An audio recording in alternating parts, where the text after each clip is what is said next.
Hello and welcome back, audience. My name is MassiveBrad and welcome back to my FIFA 20 Liverpool career mode. Now, before we get into today's episode, I just want to say a huge big thank you for loving the sport on the channel. And as always, guys, at the start of today's episode, we're going to look at the games coming up in today's episode. We've got St. Pat's in the group stage of the Champions League. It is going to be our fourth game in the Champions League. We've currently played three. We've played St. Pat's before and beat them. We've played Napoli and beat them. We've also played PSG and beat them. So from the first three games in the Champions League group stages, we've won all three, and I'm hoping we can continue our winning ways in the Champions League in today's episode. We then face off against Manchester City. They are coming to Anfield. It's a big game against one of the top six teams. It's going to be an impressive game without a doubt. And then for the final game in today's episode, we face off away from home against Crystal Palace. Now, on the end or the back end of the previous episode, I said I was going to simulate the game against St. Pat's, play Manchester City, and then play Crystal Palace. Now, I think this game up next against St. Pat's, if we're to win it, I think it guarantees us a place in the next round, the knockout stages of the Champions League. If we draw or lose, I think it's still up in the air for either PSG or Napoli to come back and try and knock us down.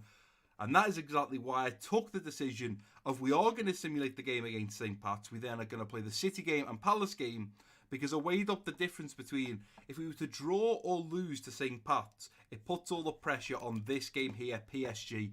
And I think personally, you guys at home would rather watch me play PSG rather than St. Pat's. I could be wrong with that, but I feel like St. Pat's, we might score plenty of goals, but I feel like for a challenge and a game to watch, you'd all rather watch me play PSG over St. Pat's, and that's why we're going to simulate the game. We beat St. Pat's, though. I think we are pretty much guaranteed to get through to the next stages, because we'll only have one game left against PSG, one game against Napoli after the St. Pat's game, and realistically, I just don't think either of those teams, even if we were to lose both of them, are going to be able to catch us. They are playing each other today in today's episode, so it'll be exciting to see who wins that one between the battle of PSG and Napoli. Now, normally at the start of the episodes, we go through the comment section, but unfortunately, guys, I'm recording this video before the last episode has even gone up on YouTube. It's going up at 7 p.m, so in around 4 hours' time, it'll be going live. I'm playing FIFA right now. I've got a chance to get an extra recording session in, and I thought, why not? But I am excited for today's episode. We are going to be simulating the first game up first against St. Pat's, but before that, the media is gathering in the press room, so let's attend the press conference. Then we'll get into the nitty-gritty bit of the team that will be going out against St. Pat's, and then we've got Manchester City and Crystal Palace. We've got some big games in today's episode. I am here. MassiveBrad is in the building. Well, we've already beat St. Pat's, so I'm thinking we can do it again, although it is in the hands of the EA gods. Will you defeat St. Pat's Athletic again? I noticed they said we beat them 2-0 last time.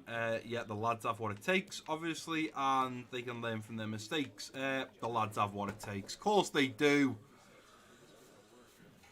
They can definitely take on St. Pat's. Let's skip the question. Is there any chance for your opposition to win today? We have a good squad. We'll play our usual football. We have one of the best teams. No, again, we have one of the best teams, and realistically, you know, we've already beat them in the Champions League. I'm hoping we can do it again. Let's skip the question. There's been some top performances recently. Can your team keep this up? Yeah, I'm sure of it. We are playing very well at the moment. We're doing very well in the Carabao Cup as well as Champions League and Premier League. We've got the FA Cup coming in just a month or two's time. And that is it for the questions. So now we can get back to the Central. Get ready for the game up next against St. Pat's. And here we are ready for the St. Pat's game. I'm not sure how Lacazette grabs October Player of the Month. I thought it was going to be Jordan Henderson's. He's played some incredible football. 3 goals in the Champions League, 5 goals in the Premier League. Currently joint second with Lacazette and Mane. Considering he's a central midfielder, I honestly thought he was going to potentially pick up October Player of the Month, but maybe he can pick up November Player of the Month if he plays well this month. But the lineup we are putting out against St. Pat's is the usual starting 11. You guys know it by now. We're going with Sadio Mane out on the left wing, Bobby Firmino at striker, Salah out on the right wing, Gino Wijnaldum linking up with Jordan Henderson in the central midfield. A little deeper, we've got Fabinho in the central defensive midfield, and then Robertson, Van Dijk, Gomez and Trent at the back, with Alisson between the sticks. Although I say the usual starting 11, Gomez has had to come in because unfortunately Matip is not fully fit for this game. Neither is Virgil van Dijk, but realistically I'm not in a position to be dropping Virgil van Dijk anytime soon, whereas Matip we can definitely rotate with Gomez and also Dejan Lovren. Let's get these players warmed up. It's going to give us the score straight away. Do we manage to win over St. Pat's? Yes, we do. We beat them 2-1. Great result there. So, oh no. So, this is the horrible thing, you see, because I don't get to do it minute by minute and I can be talking you guys through it and commenting over it. I have to kind of look at the full timer and see what highlights we've been given. So firstly, we actually went 1-0 down after Clark scored in the 22nd minute. Luckily enough for us, 7 minutes later, Bobby Firmino equalised. We then had 2 substitutions, one coming in the 49th, which was Markey for McCabe. We then brought Naby Keita on for Fabinho in the 51st. And I thought, Naby Keita playing in CDM, what's that about? So as I look over at the team, Fabinho's got a plaster next to his name. He's injured. Now, the injury came in at a great time, really, because with Naby Keita coming in the 51st minute, only 2 minutes later, Naby Keita then gives us the lead after scoring in the 53rd minute. Gini then picks up a yellow card in the 55th. Clifford on for Hale for St. Pat's in the 59th. Lovren then changed with Van Dijk, which I'm very happy about, giving Van Dijk a little bit of time off the pitch in the 86th minute. And then Madden picked up a yellow card for St. Pat's in the 88th. So, in a way, it was good that Fabinho picked up an injury because it meant Naby Keita come on and then he scored 2 minutes later to help us on to victory.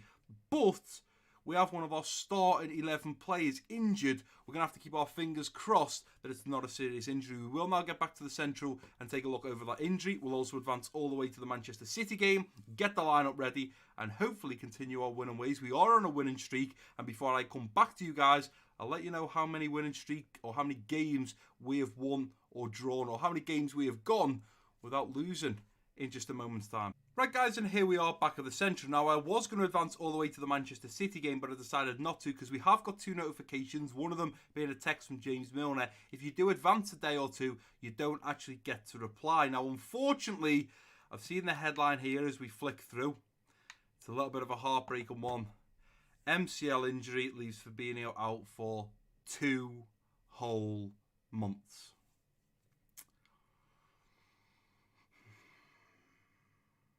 Not what we wanted still so very early on into the season. But we will now reply to James Milner. We'll take a look at the other text or inbox. It's an email, in fact, from somebody. But we will reply to James Milner. So, the recent chances you've given me in the team mean a lot. I hope I can repay your faith.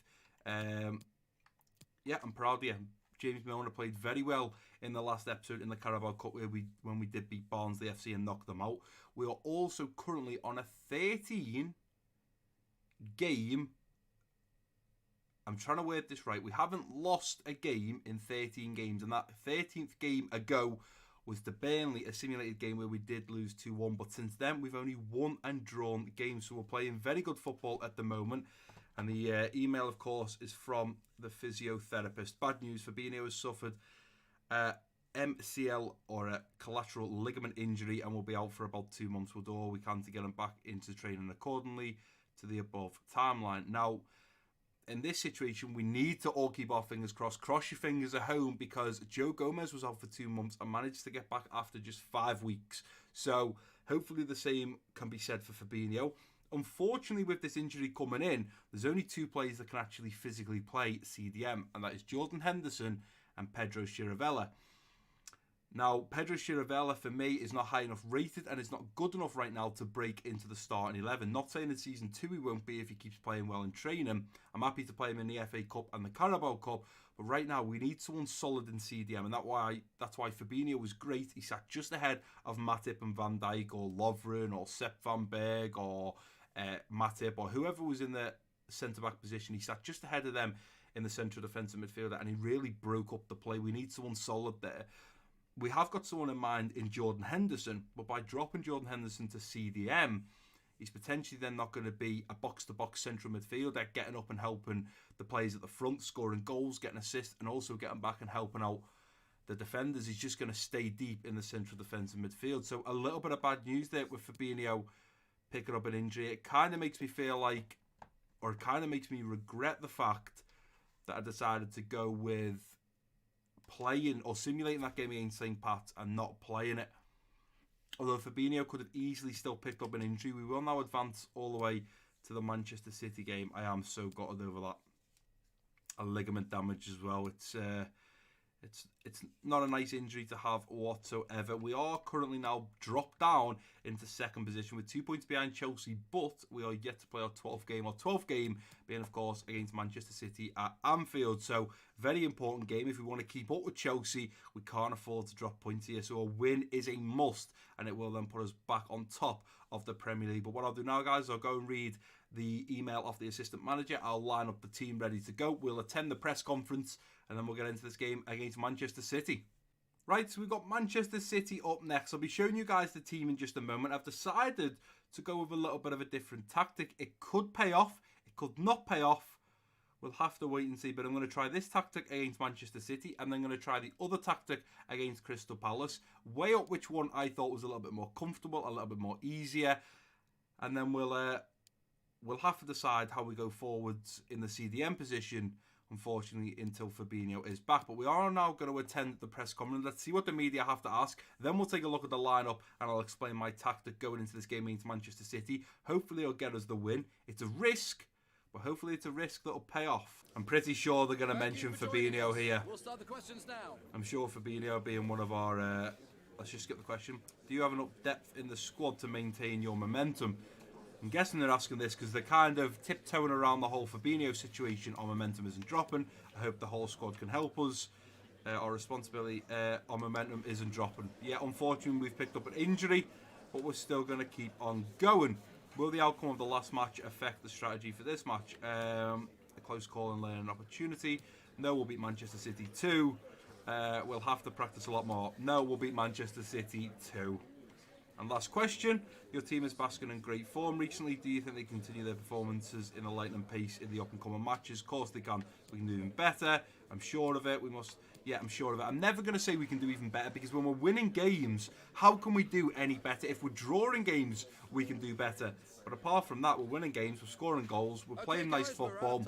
There's not much more I can do. But up next, it is Manchester City, a very difficult opponent. Pep Guardiola and his team come to Anfield. It will be, Anfield is always going to be a difficult place for any team to come to. The atmosphere, the noise, the way the fans get behind the players. I've been to many games myself, and it is a very, very difficult place to come and try and take points back to your city. But regardless, you can see the change that I have made. Instead of dropping Henderson to CDM and playing a central midfielder, because I feel Henderson's doing so well in the central midfield, I've actually brought Naby Keita in for Fabinho in that central defensive midfield. I thought there was only Pedro Chiravella and Henderson that could play CDM. I was wrong. Naby Keita can also play there. So the tactic against Manchester City is to keep the usual two central midfielders in Gini Wijnaldum and Jordan Henderson, and just switch Naby Keita in for Fabinho, because unfortunately he's picked up a ligament injury. If this isn't to work, and I feel like Naby Keita's defending isn't good enough and he's not helping out Van Dijk and Matip enough,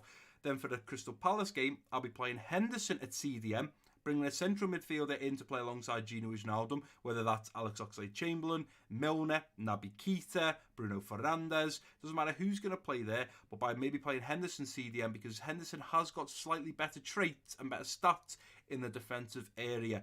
But I'm willing to put Naby Keita in there, because I'm thinking on the other hand of, let's not defend with the CDM, let's push forwards with the CDM, and potentially if we have Mane, Bobby, Salah pushing forwards, and then the three behind, Gini, Henderson and Naby Keita, also pushing up the field, puts us in a great position to really get Manchester City on the counter-attack and get in behind the spaces behind the defence. But regardless, we're going with Sadio Mane out on the left wing, Bobby Firmino at striker, Salah out on the right wing, Gini Wijnaldum linking up with Jordan Henderson in the central midfield role. A little deeper, we're playing Naby Keita in the central defensive midfield, and then Robertson and Van Dijk, Matip and Trent at the back with Alisson between the sticks. Let's get into this game at Anfield. It's going to be a difficult one. I'm expecting plenty of goals, plenty of drama, plenty of highlights for you guys. Hopefully, I can deliver on the day. Come on, Redmen. This is big, this. Chelsea currently top of the Premier League, and for us to take back the lead, we have to beat Manchester City. Oh, they've got Thomas Muller. Pep Guardiola's been spending that Wonga. We know that Manchester City don't tend to improve players. They tend to just buy them. And to be fair, I have no problem with that. At the end of the day, Manchester City have got the money where if the left back is not a great left back, they can just go out and buy a new one. We got David Silva with the captain's armband. Bravo, Claudio Bravo between the sticks. There he is, the main man on number 8, Steven Gerrard. We got Thomas Muller, Rodrigo, Otamendi's there, Leroy Sané. I think I maybe clocked Stale in there, could be wrong though. But there's a few names that I certainly don't recognise. I'm going to see if it's going to throw up the Manchester City team. It's not, I mean, Angelino, I've heard of Angelino, but he wouldn't usually start for Manchester City. In fact, he's rarely get on the bench, so a little bit shocked to see him playing, but maybe Pep Guardiola has changed his mind and he's given the kids a run out against us. That, though, could be a mistake as we get this first half kicked off with Bobby Firmino. Let's get it underway to Gabriel Jesus. Muller playing it out wide to Bernardo Silva. On the inside now to Thomas Muller. Into Bernardo Silva. Into Thomas Muller. Luckily enough, Van Dijk was there. Keep the pressure on them here, lads. Come on, lads. No! Big save, Alisson. Pressure from Manchester City early on. What a pressure, and I'm feeling the heat. Van Dijk going to stand tall here. Try and get a block on the ball. Come on, Van Dijk. Ball now coming in. Robertson's all over that one. Nicely done. Referee's going to pull it back for a free kick. And Van Dijk picks up a yellow card as well. Are we going to get a replay on that, ref? No, I didn't think so. Don't think Van Dijk should be getting a yellow for that. Sané dinks one in. Nice ball out now to Mo Salah, who's going to turn his man. And Mo Salah potentially going to go here. Mo Salah going with all the space in the world. Look at Mo Salah go. Look at him go. Mo Salah! And Bravo saves.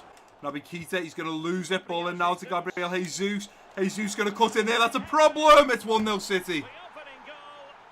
Van Dijk and Matip just pulled Van Dijk out and missed the lunge. Matip was too far over. A gap opened up. And Gabriel Jesus marched through. Ah, look, you can see the split there. Matip's got to stay with the other striker in Thomas Muller. Jesus gets through. It's 1-0 City. Pep Guardiola is going to be very happy with the start from Manchester City. Me at the moment, not so much, but I'm hoping we can pull this back. Sané isn't in his pocket right now. Oh, look at this. Beautiful. Beautiful, beautiful. Ball into the middle.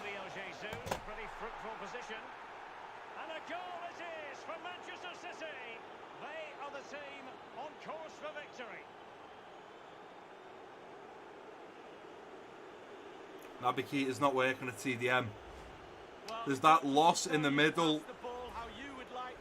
I'm not blaming it just on Naby Keita, but we are missing that solid player in the midfield that's going to break the play up, and they constantly seem to be putting pressure on us, coming through the middle, going out wide. Henderson. Play it through now to Mo Salah. Go on, Bobby, get through, son. Bobby Firmino through on goal. Claudio Bravo saves. He saves again. Go on, Genie. Oh, Claudio Bravo keeping them in this. Unbelievable. And here comes Leroy Sané once again. Ball coming into the middle. Van Dijk is going to pull that one down. Let's go again, lads. We're not going to get the chance. The referee's going to blow for half-time at Anfield. A few boos around Anfield, and I honestly cannot blame the fans. Yeah, I think the whole situation of me saying about changing it up against Crystal Palace, I think we're going to change it up now. I think if we don't want to suffer any more goals, I'm going to drop Henderson back into the central defensive midfield role, so he's a little bit more better on the defensive side, on the dribbling side. Because obviously if you look at Naby Keita, defending and physical, 65 and 68. Henderson is 78 defending, 80 physical. So probably a mistake from myself by doing that. I think I'm going to take Genie off for Bruno Fernandes. You might be asking why. Genie's not playing bad, but right now we're 2-0 down. We need two players that are going to go forward. For me, and I've explained this a few times, the usual three that play. We have Fabinho, CDM, who sits back and helps out Van Dijk and Matip. And then I have Genie, who kind of moves forwards and back and defends nicely. And Henderson at the moment has been getting forwards and then just coming back to midfield. So we have more of a line rather than a separation, right? By now playing Bruno Fernandes and Naby Keita, we'll have two players going forwards, and I'll just say Henderson deep to help out defending. I'm thinking we've still got something in the tank here to pull this back. It's only 2-0. It's not the end of the world. We've still got another whole second half.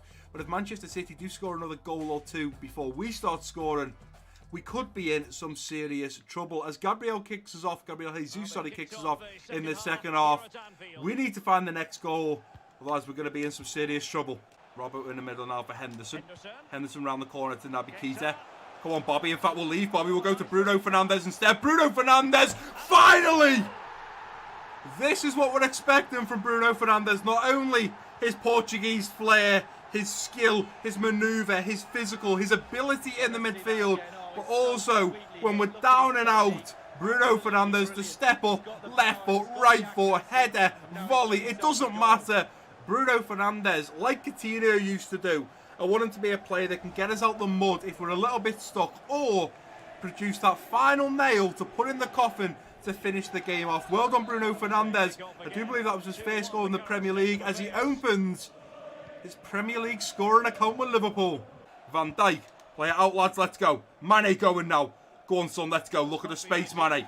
I'm feeling a sweat goal here, and I don't even care. If it has to happen, it has to happen. Here's Mane, don't panic here. Bruno Fernandes takes a deflection off Skimraw, and it's out for a corner. It's okay, don't panic here, lads. Van Dijk. Score your first head of the season. Shine for me. Ball in. Van Dijk. Great position. Van Dijk's there! Just wide of goal. Up to Bobby. Bobby going to go out wide here to Bruno Fernandes, who's now going to push out wide. Go on, Mane. I've got you, son. Bruno Fernandes on the inside. Bruno Fernandes coming forward. Bruno's through on his own here. Bruno Fernandes. He scores a brace and pulls the game back. Bruno Fernandes. Oh, my word. To go 2-0 down to Manchester City, hand on heart, I felt like the pressure was on. I felt like it was going to be a struggle to get back. But the change-up of taking Gini off for Bruno Fernandes has shown to be a bit of tactical genius by myself, and Pep Guardiola cannot be happy throwing a 2-0 lead away to Liverpool. Regardless, we're at Anfield, we've got 15 minutes to go. Now the fans need to be bouncing, singing You'll Never Walk Alone, and get these players back in the game. Fernandes is going to drop the shoulder and go through to Sadio Mane. Mane has got the best in here, and here comes Salah and Bobby towards the back post, sliding in. Bobby Firmino. How has Claudio Bravo saved that? The chance to win the game. Keep going here, Mane. Good lad. And go again, lads. Go again. Go again. Henderson through now to Bruno Fernandes, who's going to try and get there. Naby Keita playing up the line now to Bobby Firmino. First time. Bobby scores it. 3-2. Yes! Yes! And now they're in front. Well, it looks like the game is over, but after Bobby Firmino just screwed up that last chance. What a ball from Naby Keita through to Bobby Firmino. It's 3-2. You can see the smile on my face. I'm absolutely over the moon. Claudio Bravo, regardless of, ladies and gentlemen, has pulled off some great saves. And when you see the stats, we've really been knocking at the Manchester... Oh.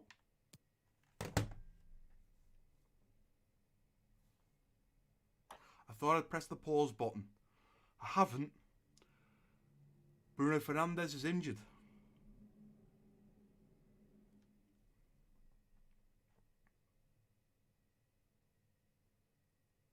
As Mario Balotelli would say, why always me? Bruno Fernandes has come on and changed this game. And unfortunately now, he's going to have to be taken off. I think we'll go with Milner now. We'll go with a little bit more of a defensive midfielder to help out Henderson. I think the last move... Oh... Don't want to change anything at the back. I was thinking Gomez, Van Dijk. I think we'll go Divock Origi for Bobby. Although he's just scored. Or in fact, maybe not. Hold on. No, it's going to have to be the Ox for Naby Keita. The reason for that is with us now picking up an injury, Bruno Fernandes and Fabinho now being out. Fingers crossed, touch wood, Bruno Fernandes' injury isn't too bad. But that means we've now got Henderson, who's got to move to CDM, leaving only Naby Keita, the Ox, Milner, and the Lallana in the midfield. We started with like 6 or 7 players that could play in the midfield. We're now down to 4.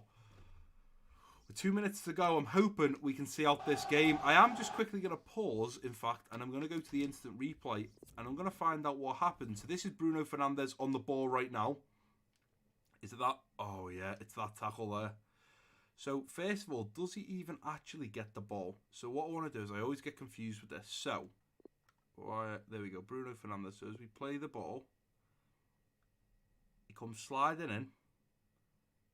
He does get the ball, so fair enough, he does get the ball, which makes sense because then it falls to Naby Keita. He then follows through. By the looks of it there, he's catching Bruno Fernandes' right foot. Takes him out. Now it's either he falls awkwardly on his left foot or it's the connection with his right foot. He falls down. Let's see if he holds anything. Yeah, he's holding his knee. So it's his right leg. So let's have a look. Was it his right one that connected? So as he slides in, connects there, he must have knocked his knee. His knee must go out wide or something because it's that far knee that he then holds on the floor. And he's in agony. He is in agony. Now, luckily enough, we do play on. We do go on to score. But Bruno Fernandes has certainly hurt his right knee. He was absolutely in agony, rolling around on the floor, holding his knee. I'm absolutely gutted for him. He's pulled us back in this game. Such a shame. Keep the pressure on here. Get across there, Milner. Good lad. Let's go, Manny. There we go. As the ball is played to João Cancelo, they were only passing it around. The referee has blown his full-time whistle as all the fans hold up their LFC scarves. I shake the hands of Pep Guardiola. He was 2-0 up thanks to Gabriel Jesus. By 92 minutes, he's lost 3-2. We really played some impressive football. And that man there, Bruno Fernandes, came on. Played absolutely unbelievable. What a player. It's sad and unfortunate that he has picked up an injury. You can see there from the stats, we had a lot less of the ball, only 38% possession. It didn't feel like that, that's for sure. But 9 shots, 8 on target, nice and consistent there. Man City having 7 shots, 6 on target. So we did have more shots and more shots on target. I did feel that way. And I think probably for their team, which I'll have a look in just a moment, I'm pretty sure a high rating will have been given to Claudio Bravo. Now, Keita picks up man of the match with a 9.4. Oh no. Bruno Fernandes picks up man of the match with a 9.5 rating. I don't know why I was showing Naby Keita, but as we move over, Claudio Bravo picks up a 6.8. He actually got less than Alisson, but then again, maybe it's because he conceded 3 goals, but he did pull off some incredible saves, which you guys will have seen. Naby Keita gets 9.4, but it was Bruno Fernandes to pick up man of the match with a 9.5 rating. We are now going to get into the post-match interview. If they're going to ask me about Bruno Fernandes, I can only say I have no idea until the physiotherapist comes on to me, the Liverpool doctor, and tells me what the issue is. But I'm thinking it's an injury with his right knee. Here we go, question time. First of all, you best say, what a comeback, because that was absolutely incredible. Trent is continuing his hot run of form. How satisfied with his performance? Yeah, Trent always plays well. I always feel like some players play like really well, but then there is players that just outshine those players, so it gets a little bit underlooked. Trent is one of them. You know, Trent and Robertson always seem to play well for us. But because there's players that kind of outshine by scoring goals and getting assists, they don't always get a good look in. But yeah, Trent has been a fantastic player. Regrettably, Fernandes picks up an injury today, which will make him unavailable for the next 3.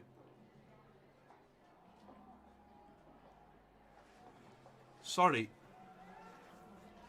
So I haven't been back to Central, but they've just told me, the media have just told me, Bruno Fernandes is going to be out for 3 months.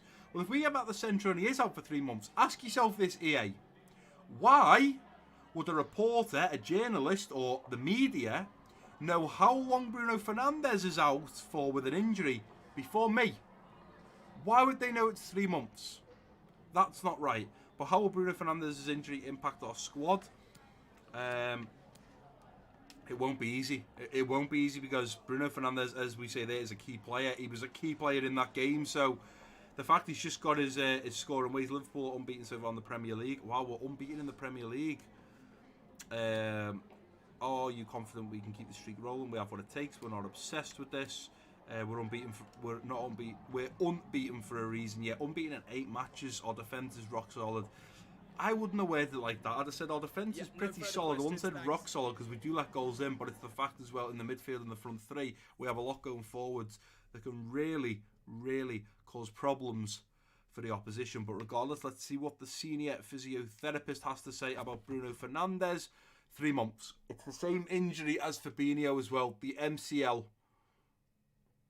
I want to try and pronounce it. Is it the medial collateral ligament? or the medial collateral ligament, the MCL. Regardless, ACL, MCL, it's always the collateral ligament, and it is a real nasty injury that a lot of players do suffer, unfortunately, in real life. But Bruno Fernandes has suffered the MCL injury, which put Fabinho out for 2 months. It has sadly put Bruno Fernandes out for 3 months. So, reporter, journalist, media, whoever you were that asked me that question, how did you know how long the injury was going to be before me, the manager, even knew? In fact, before even the physiotherapist knew. That EA needs to be fixed. The reporters can't be telling us how long a player's out for right after we finish the match, because how would the reporter know? How would the media know? We don't even know. So that certainly needs to get changed. But unfortunately, Bruno Fernandes is sidelined for 3 months. That is going to be a massive impact to the team. So what I'm now going to do, guys, is do all the player development. We're going to advance all the way to the Crystal Palace game, which luckily enough, we do have about a week and a half off, which means all the players will be back fully fit. Unfortunately, though, 2 massive injuries to the team. Although Bruno Fernandes isn't a starting 11 player right now, he's always on the bench, so he is a player that gets into the team. Fabinho was a starting 11 player, so we've lost a player off the bench and a player from the starting 11. We're really going to have to change things up, and we're really going to have to start looking at different tactics, because we've got to work out what have we got on the bench that can come on and make an impact like Bruno Fernandes did against Manchester City. So sadly for this Crystal Palace game, we've of course had to take Bruno Fernandes off the bench. A little bit gutted about that, because he really came in against Manchester City, really had a great impact, and I certainly learned from playing Naby Keita at CDM that it just doesn't work, and that's why we've had to rotate the team up a little bit. We've had to make a few changes, more the fact just to the midfield. And as we get into this game against Crystal Palace, we're on an unbeaten run at the moment. I'm hoping we can continue that run after playing Crystal Palace at Selhurst Park. You can see that now Henderson has had to drop back to the CDM position, moving Naby Keita into the central midfield, who's now going to rotate with Lallana and the Ox. They're going to rotate with Gino Wijnaldum and Naby Keita. It's unfortunately a change that we're kind of being forced to be made. The game against Manchester City, I tried Naby Keita at central defensive midfield. The first half, we suffered 2 goals. If you guys realise, in the second half, when Henderson was playing in the more central defensive midfield role, we didn't seem to struggle as much at the back. And that's because we had that solid link up between Van Dijk, Matip and Henderson. Henderson a lot better defending and physical towards the back, whereas Naby Keita wants to be getting forwards and scoring goals. Naby Keita moves into central midfield, puts the ball through to Bobby Firmino, and what can I say? Pass the ball to Bobby and he'll score. So that's exactly what we did. Naby Keita got an assist for Bobby's late goal against Manchester City, and we went on to get the win. So lesson learned there for MassiveBrad. As a manager, you've always got to be able to be flexible and bend and put players into different positions. Try them. If it doesn't work, you have to change it up again. Naby Keita at CDM does not work, so hence why he's now moved back into the central midfield role. But we're going with Sadio Mane out on the left wing, Bobby Firmino striker, Salah out on the right wing, Gino Wijnaldum linking up with Naby Keita in the central midfield. A little deeper, we've got Jordan Henderson in the central defensive midfield, and then Robertson and Van Dijk, Matip and Trent at the back with Alisson between the sticks. Let's travel to Selhurst Park, hopefully bringing those 3 important points back to Liverpool. If Chelsea could kind of get off our back and drop a few points with them still breathing down our necks, 1 point behind, if they were to drop some points, I'd be very happy, because then I think that little gap just gives us the urgency to push on and potentially grow that gap bigger and bigger and bigger. Come on, Liverpool, let's do this for Fabinho and Bruno Fernandes. We've played well in today's episode, just unfortunately, and I've never had this before. You guys have got to remember from the FIFA 16 Liverpool career mode, the FIFA 17 Liverpool career mode, the FIFA 18 Liverpool career mode, the FIFA 19 Liverpool career mode. I never had serious injuries more than a month. So I got very lucky with my players staying nice and fit, being physical, and mainly not picking up serious injuries. Talking there about Sadio Mane, hopefully going to be getting on the score sheet against Crystal Palace. But as I was saying, I've never really suffered bad injuries, and only, I think this is the 9th episode, only 9 episodes in, Fabinho out for 2 months, Bruno Fernandes, our new signing, out for 3 months, which is a big hit, and Fabinho's certainly showing to be a big miss in this team. But as Crystal Palace get us kicked off in this first half period, let's get it on the way, and let's do this for Fabinho and Bruno Fernandes. to Henderson. We've now got Salah out wide. This is a beautiful bit of counter-attacking football here. Bobby going to be in the middle. Little dinky looking for Bobby Firmino to clear the way from the Crystal Palace defenders. Headed on from Naby Keita. Genie. Bobby. Little flick there to Sadio Mane. That's a beautiful way goal. And we do manage to finally put it in the back of the net. What just happened to Sadio Mane? He just got headbutted. Look at this. What happened there? I think it was Van Aanholt. I'm going to have to get that on the replay because that made me giggle. And if you guys missed it, it's certainly going to make you giggle. Regardless, the Crystal Palace goalkeeper does spill the ball. Let me show you an instant replay on this one because this is pretty funny.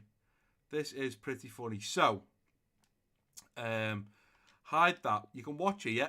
Ball in there from Genie into Bobby. Bobby waits up nicely. Plays the ball towards the edge of the box. And then play a little cheeky back heel in to Sadio Mane. Mane runs forwards. We shoot at goal. It's a great shot. Keeper gets a hand to it. I think it might be Speroni. I think the keeper could be Speroni. I could be wrong though. But Mane then lines up again to volley home. He steps over the keeper. Van Aanholt comes in. What's happening there then? What's happening there? Why is my man Sadio Mane becoming a cheater and just running on all fours into the goal? What's that about then? Van Aanholt literally runs into him and flings Sadio Mane. I'd have been annoyed if he'd have got injured from that. Regardless, he then goes through the net and comes out the other side. Honestly, EA, career mode, at least it gives me laughs. If I don't laugh, I'll certainly cry. But Sadio Mane finds the 7th goal this season in the Premier League. He scores in the 7th minute. Laying it off now to Naby Keita, who's going to come forward. Go out wide now to Mo Salah. He's going to dance play it on the inside now to Naby Keita. Little flick into Bobby Firmino! Si, senor! Pass the ball to Bobby and he'll score! Beautiful, beautiful work. Bit of football there. Mo Salah cuts in. We got the overlap of Naby Keita on another assist. Little dink in. Bobby Firmino heads home past Henderson. We pulled Henderson to the near post with Naby Keita, leaving Bobby Firmino empty at the back post, ready to head home. It's his 6th goal in the Premier League, and we are running riot against Crystal Palace. Genie with a little bit of skill there, trying to play it into Bobby Firmino. Bobby Firmino going to potentially come away with the ball. He doesn't, unfortunately. Martin Kelly gets there, and the referee's going to blow his half-time whistle. It's 2-0 at Selhurst Park.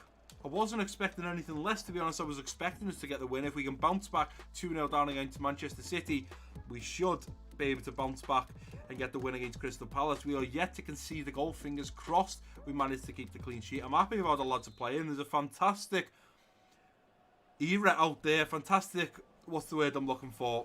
A spark. The players seem to be playing with each other well. It's like that we've been playing this team from start to finish. The change of not having Fabinho in the team doesn't seem to be affecting us too much. It did in the City game. It's certainly not against Crystal Palace. Let's go for Joel Matip. Instead of Van Dijk, let's go for Matip. Ball in. Great ball in. Matip's going to get there. Just wide of goal. Matip and Van Dijk really doing well to put the headers just wide of goal. They're unfortunately not putting them on target right now. Henderson into Bobby. Bobby going to wait for the lap here of Mo Salah. Mo Salah coming forward. Surely this is the one. Mo Salah on his left foot. It's 3-0. Mo Salah running down the wing. That's what we like to see. Mo Salah running down the wing on his left foot. Slots it into that top left corner. Beautiful goal from Mo Salah. Play it into Bobby. Beautiful. Bobby now going out wide. Bobby Firmino going. Going to pull this back and go on the inside now to Mane. This is beautiful. Mane going to cut it back over the far side now for Mo Salah. Mo Salah going to cut back onto his left foot. Mo Salah punishes Crystal Palace once again. Mo Salah.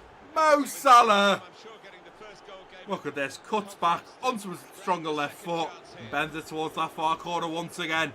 Making it his 4th goal in the Premier League. Half of them coming in this game against Crystal Palace. Genie. The Ox is going to take a touch and look at Ben the one thing. Like Origi tried to come away with the ball. It wasn't going to happen. We were seriously battering at the Crystal Palace defence and goalkeeper then. There was only 3 minutes added on. We went till the 95th minute. Roy Hodgson, not very happy with that result. But regardless, we managed to get the win. We've done that for Fabinho and Bruno Fernandes, 2 players we sadly lost in today's episode for 2 and 3 months. 12 shots, 9 on target compared to Crystal Palace's 1 shot, 1 on target, and that 1 shot, 1 on target came from an offside goal from Jordan Ayew. So realistically, Crystal Palace, apart from that offside, done absolutely nothing. Bobby Firmino picks up man of the match with a 9.5 rating, and we will certainly take a post-match interview after that 4-0 victory against Crystal Palace. Just a moment of your time. You can have as much time as you want after that result. That was absolutely outstanding.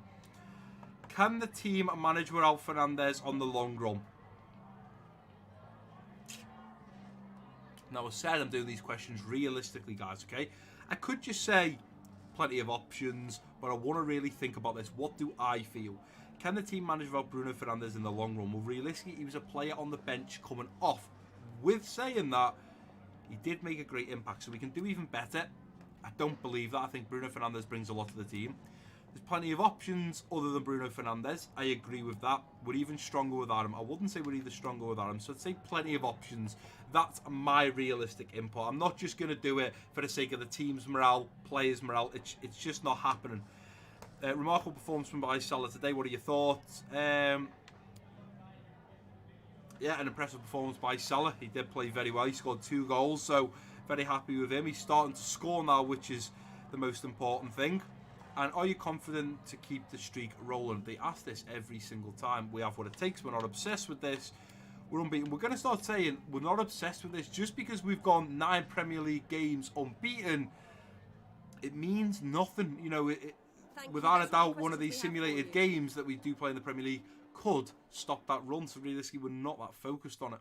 Right, and here we are, guys, back at the Central for the final time in today's episode. I've, of course, advanced all the way to the first game in the next episode, which is going to be PSG. I decided to play PSG over St. Pat's, and when I look at the current standings in our Group C of the Champions League, I think PSG and Napoli drew their game. I am going to go and check this now, because realistically, with 2 games to go, PSG have a chance of getting a total of 6 points. They've already got 5. The max they can get is plus an extra 6 if they beat us and St. Pat's. So if you add 6 to their current 5, it takes them to 11 points. Napoli also can only get 6, because obviously there's only 2 games to go, taking them to a maximum of 9. And St. Pat's, with an extra 6 if they were to beat their 2 next opponents, would potentially go to 7 points. Meaning, from our group stage, Group C, we are going through, regardless, because there's nobody that can catch us. It's now between PSG and Napoli to fight for second position. Napoli and PSG, you can see on the right, on the 5th of November, did draw in a 1-1 draw. We beat St. Pat's 2-1. From that, we need to have a look at the games in the next episode. We've got PSG, we've got Brighton at home in the Premier League, and then we got Crystal Palace in the quarter-finals of the Carabao Cup. So I think the thing that rings bells for me there is we're going to play the PSG game. We're going to simulate the game against Brighton at home. And then, of course, play the game against Crystal Palace. When I look at the month of December, though, it is looking very, very full. A lot. I'm just trying to count. 1, 2, 3, 4, 5, 6, 7, 8 games in the month of December. I'm hoping the Leicester or Wolves game gets moved so we don't just have that 1-day break in between. Especially because today's episode has been a good one. You know, we had a simulated game against St. Pat's, which we won 2-1, so another victory. We then went 2-0 down to Manchester City, fought back and managed to beat them 3-2, thanks to Bruno Fernandes coming on and just changing the game up absolutely radically. Pep Guardiola will not be happy with how his team performed in the second half. And then we just faced off against Crystal Palace and beat them 4-0. So we're scoring plenty of goals. We're defending not so bad against City. What can I say? We're expected to potentially, unfortunately, concede goals. But St. Pat's was a simulated game. We only conceded 1. And then we conceded none there against Crystal Palace. Although they did score and it was offside. But what I'm saying from this episode, guys, is we're scoring plenty of goals. We're winning games. I'd say the only setback from today's episode is of course, the injury to Fabinho in the central defensive midfield, and also the loss of Bruno Fernandes for 3 months in the central midfield role. So 2 massive players that make 2 big impacts, one coming from the bench, one coming from the starting 11. It is going to be a struggle until they come back. If we continue to play Henderson in the central defensive midfield, that's fine. But who are we rotating him with? If Henderson's not fully fit, are we really going to put Pedro Chirivella? Are we going to rely on the young Spanish man to play in there so early on? It'd be a hell of a risk to start playing Pedro Chirivella. We don't really want to play Naby Keita there anymore. We understand that. So we don't really have anyone to play in the central defensive midfield. Maybe we can try and see out playing Henderson there till Fabinho is back in about a month and a half now. Hopefully he comes back a little bit earlier. But I'm debating, do we maybe need to look at bringing someone in that can play CDM in January? Is that a thing we might need to do? Do we have a little look at some options of bringing some players back? The thing we will certainly do in January is, of course, David Neres is joining us to play out on that left wing position to help out Mane and Ryan Kent. The good thing about David Neres is he's quite flexible. He plays left wing and right wing. So it means we've got Salah and Shaqiri playing right wing, 2 that rotate there. We've got Ryan Kent and Mane that play out on left wing. They rotate there. And then we've got David Neres who can sit in the middle and either play right wing or left wing, depending on where we need him to play. So that'd be great to bring him in. He really can expand over the left and right wing positions, which is exactly what we need. We need a player that can play more than one position. Having said that, we still don't have a CDM, so do we maybe look at bringing someone in, or do we bring someone like Marko Grujic back from Hertha BSC? I do believe he's currently playing at. Do we bring him back to help out while Fabinho is out, and then maybe at the end of season 1, going into season 2, we could put him back out on loan if he's not good enough to currently stay in the team. We've got options there, but another thing we will do is look at bringing back potentially Harry Wilson and Ben Woodburn from their loan. Harry Wilson being at Bournemouth, I do believe. I'm not too sure about Ben Woodburn. Potentially bringing them 2 back either in January or just let them come back at the end of the season and we can potentially put them into the team in the second season. But that is going to do it for today's episode, guys. And if you have enjoyed it, please do give it a big thumbs up for me. Don't forget to drop your comments down below. If you're new around here, click that subscribe button. Don't forget to share this video with your friends and family. And I've been MassiveBrad. Peace out.